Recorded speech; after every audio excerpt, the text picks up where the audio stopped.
Hi, y'all. So today I almost feel privileged to get to talk to you about Black Moon Lilith. She's not easy to learn about. She doesn't invite you in and say, "Oh, come learn about me." It's more like, "Come learn about me if you dare." But I did a lot of research that I hadn't done before, and I can't wait to tell you guys about it.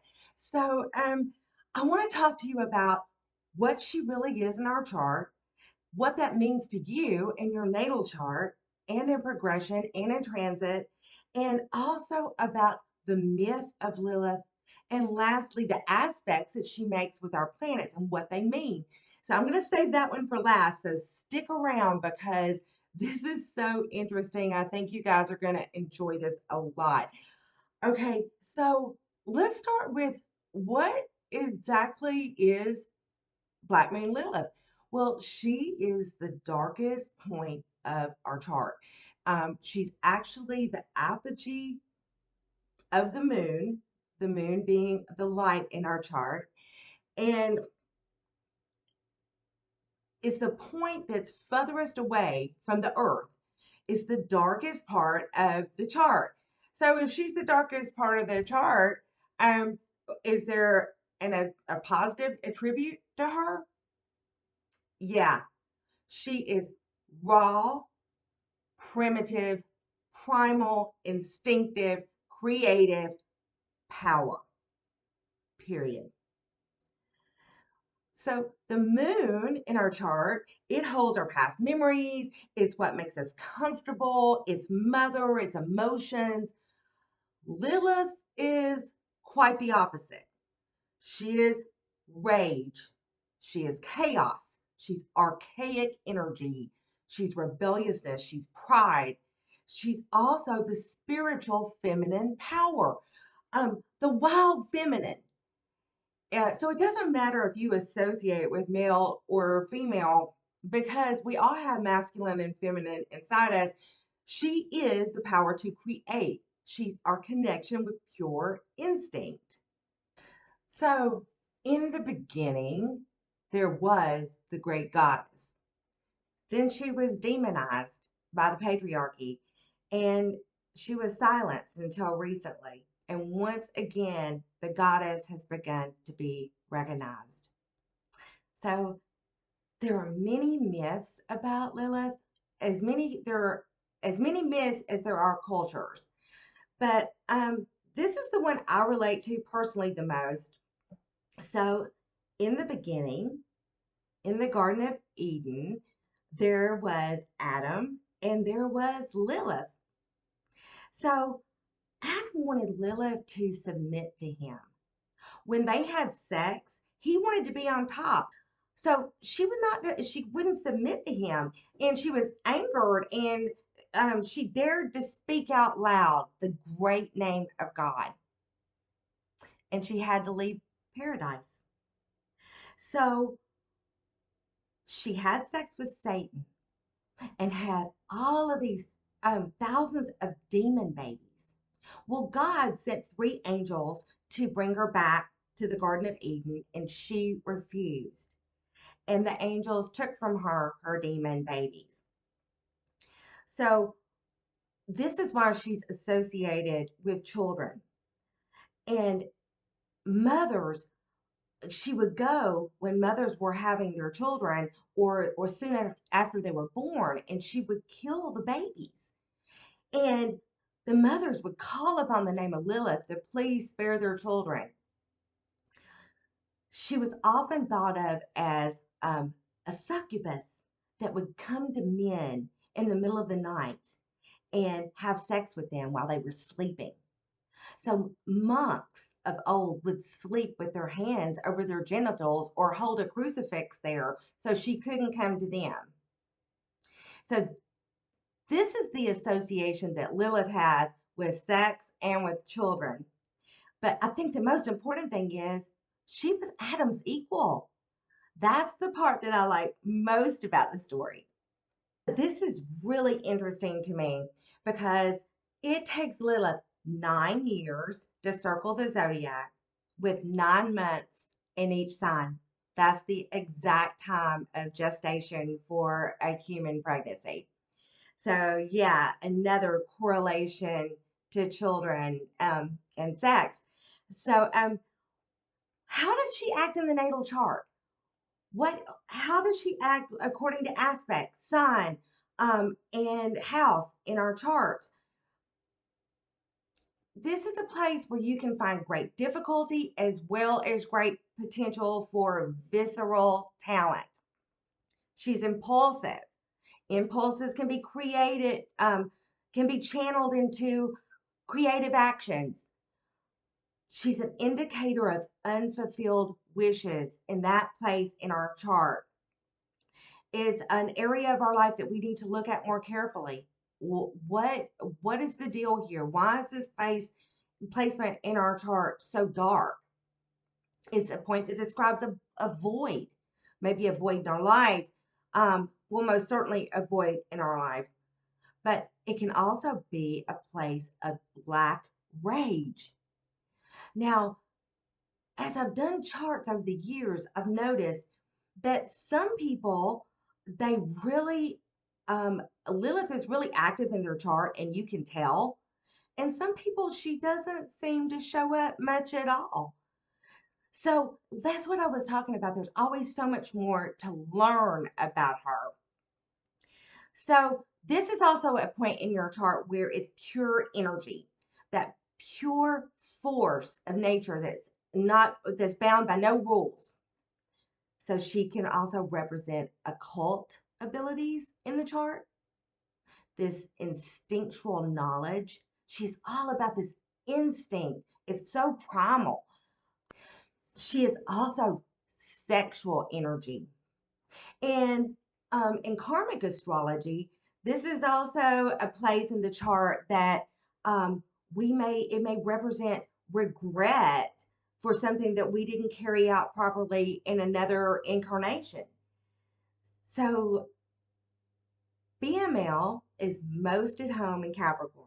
And this is because that is the detriment of the natural moon. And she's also very at home in Scorpio. That's the sign of her exaltation because Taurus, the opposite sign, is the sign of the moon's exaltation. I thought that was pretty interesting as well. So by transit and progression, a lot of times it points out a place in our chart where we have our deepest worry. It places it dead on where we're worried, where we're fearful, and it's an opportunity to change things around in that area of our life. Here's another. It's something very interesting I wanted to say. She also shows up when women start their menstrual cycle. And also when women start menopause, she shows up at these times in the chart, in progressions, by transit. It's so interesting how she is such a feminine power, and she also can show up at childbirth. But we'll get a little bit more into that when we go into the house placements. So if you have the Black Moon Lilith closely connected to Mars, um, Mars especially, Venus to a degree, um, there's like this femme fatale aspect about it for women. And then in a man's chart, they may feel like that they just have too many powerful women around them. They're surrounded by or dominated by powerful women. Um, Also in a man's chart, especially, well, mainly the aspect to Mars. And I'm really talking about the conjunction primarily, but any of the major aspects would apply. But that makes him the man whore. So we have the femme fatale, we have the man whore. This is a really sexual place in our chart. It's like it's indicative of the woman that doesn't think a man is good enough unless she can steal him away from another woman. Do you know the kind of women I'm talking about? We all know somebody like that. So a lot of times that has to do with Black Moon Lilith, and mostly its connection to either Pluto, Mars, or sometimes Venus. Okay, so um, contacts with Venus also can be a conflict with our money or the interest in our money, how we see money. Do we have too much? Do we put too much credence into just how we look or how much money we make? You know, are we very prideful about our money or our looks? Because that's Venus as well. So also contacts with Mars can also be sporting ability. The ability to do well in sports or physical activity, because there's this instinctive approach to how you play a game or play a sport. It's instinctive inside you. So it produces some good athletes. That aspect does. So when Jupiter is an aspect with the black moon, you might delve into darker spiritual practices. It's like this window into the occult. You may get into witchcraft or dark magic. Um, you may also abandon your belief system altogether, because Lilith can be that place in the chart where we have fear. You may fear to believe anything, or have faith in anything. Um, so, Mercury. What happens when Black Moon Lilith makes an aspect to Mercury? So, with Mercury, it can actually bring this instinctual communication or even a photographic memory. It's also, you might have thoughts that they seem like they don't even belong to you, or you may have a memory of past lives. You could also have really dark thoughts, um, thoughts of the occult. You know, I know of at least one serial killer that had Mercury with Black Moon Lilith, and I imagine his thoughts were extremely dark.